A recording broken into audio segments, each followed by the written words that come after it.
अस्सलामु अलैकुम वरहमतुल्लाहि वबरकातुहू नहमदुहु व नसल्ली अला रसूलिल करीम। सामिन नाज़रीन, गैर मुक़ल्लिदीन के मुहक़्क़िक़ हाफ़िज़ अब्दुल्ला बहावलपुरी का नाम तो आपने सुना होगा और गैर मुक़ल्लिदीन उसकी बड़ी बड़ी तारीफ़ें करते हैं। ये भी आपसे ये चीज़ छुपी हुई नहीं है। अब इनके शागिर्दों में से हैं खलीलुर रहमान जावेद साहब। वो भी बहुत कुछ हैं, अपने आप को पता नहीं क्या कुछ समझते हैं, उनकी बहुत बड़ी बातें हैं, बहुत बड़ा मुहक़्क़िक़ अपने आप को समझते हैं।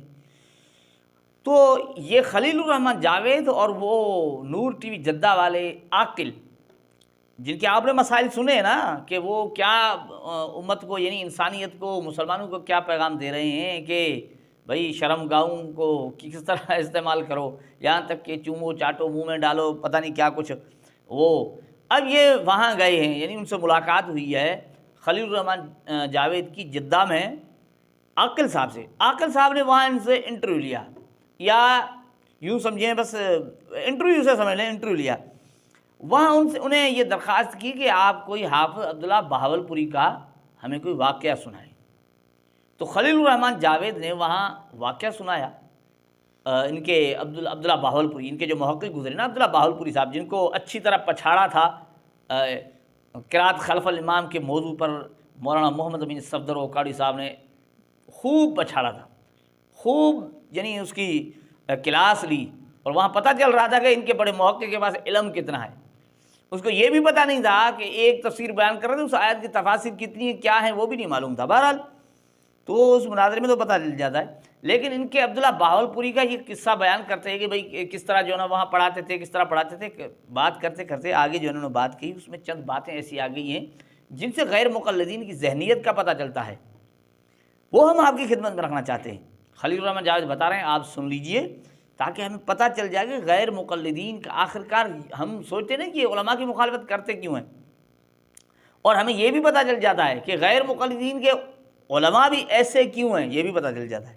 और मेरे बारे में ख़ास एक बात थी जो मैं समझता हूँ वो बिल्कुल ऐसे मुस्तजाबुद दावात थे कि आकिल भाई, मैं एक मस्जिद थी जगह सटलेट टाउन के अंदर ना, उस पर पठान ने कब्ज़ा कर रखा था और लकड़ी का टाल बना रखा था। जगह वो मस्जिद की थी। ये केस लड़ा, आप साहब ने केस जीत गए, अब उसको जगह खाली करवा दी। इन्होंने फटाफट वहाँ मस्जिद बनानी चाहिए, तो ईंटों का ट्रक वहाँ डलवा दिया। तो ट्रक जब आया तो हम तालिब इल्म थे, उसमें मैं भी था और भी बहुत सारे तालिबुर रहमान शाह, ज़फ़र इकबाल, अब्दुर्रहमान मक्की, और ये सब हमारे बैच के लोग हैं। तो हमें कहा कि जाओ ट्रक से जो है वो अनलोड करो ईंटें। हम कर रहे थे, जैसे बच्चों की आदत होती है, कुछ थोड़ा काम किया फिर बैठ गए। अच्छा, अब कुछ लड़के लगे रहे, मैं 2 ईंटें नीचे रखी, ऊपर चढ़ के बैठ गया और मेरा सड़क की तरफ मेरी पीठ है। अच्छा, कुछ लड़के काम कर रहे हैं, मैं बैठ। थोड़ी देर बाद हाफ़िज़ साहब भी आ गए काम को देखने के लिए। मुझे नहीं पता कि हाफ़िज़ साहब आ गए, लेकिन उन्होंने मुझे बैठा हुआ देख लिया और लड़कों ने कहा हाफ़िज़ साहब आ गए। मैं फटाफट उठ के मैं भी लाइन में फिर लग गया दोबारा। अब उन्होंने ये देखा कि अब ये मेरे सामने आके लगा है, तो कहने लगे मेरे शागिर्दों में मुझे सिर्फ खलील का डर है कि ये मौलवी बनेगा। अच्छा नाज़रीन, बात यहाँ रोकते हैं। ये अपनी काम चोरी बता रहा है कि मैंने काम चोरी की कि अब्दुल्ला बहावलपुरी अचानक आ गए ना, मुझे देख लिया और फिर जो ना कहा कि मुझे अपने शागिर्दों में से डर सिर्फ खलीलुर रहमान का है कि ये मौलवी बनेगा। अब मुझे बताएं, कोई मौलवी बनता है तो गैर मुक़ल्लिद को डर लगता है, यानी इनको डर, इनके नज़दीक कोई बुरी चीज़ थी मौलवी बनना। यानी उलमा से आज हम कहते हैं ना कि इंजीनियर अली मिर्ज़ा को जो ना उलमा से नफ़रत है, ये तो इनके अंदर भरी हुई है। इनके बड़ों ने सिखाई है कि मुझे डर ये है कि खलीलुर रहमान मौलवी बनेगा, खलीलुर रहमान मौलवी बनेगा, मुझे ये डर है। अब ये इनके उस्ताद, इतनी बड़ी जिनकी तारीफ़ें की जा रही हैं, वो कह रहे हैं भाई क्या हुआ, कोई बुरा काम हो, मौलवी बनेगा कोई बुरा हो जाएगा जिससे आप डर रहे हैं। मुझे डर है, मुझे डर है, ये इनके बड़े हैं।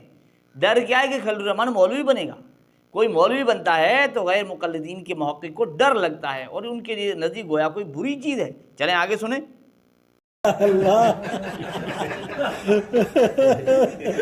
ये मौलवी बनेगा। मैंने कहा आप सब ये आप कैसे, बोले असल में जिससे काम कोई नहीं ना होता। अच्छा, कहते हैं मैंने कहा साहब आप कैसे कहते हैं कि मैं मौलवी बनाऊँ? कहता है असल में जिससे काम नहीं होता ना वो मौलवी बनता है। अब इससे ये मालूम है कि गैर मुक़ल्लिदीन के जितने मौलवी हैं ना उनसे कोई काम होता ही नहीं है, किसी काम के नहीं है, तभी तो वो इस तरह के मौलवी बने ना, इनके नज़दीक गोया यही है।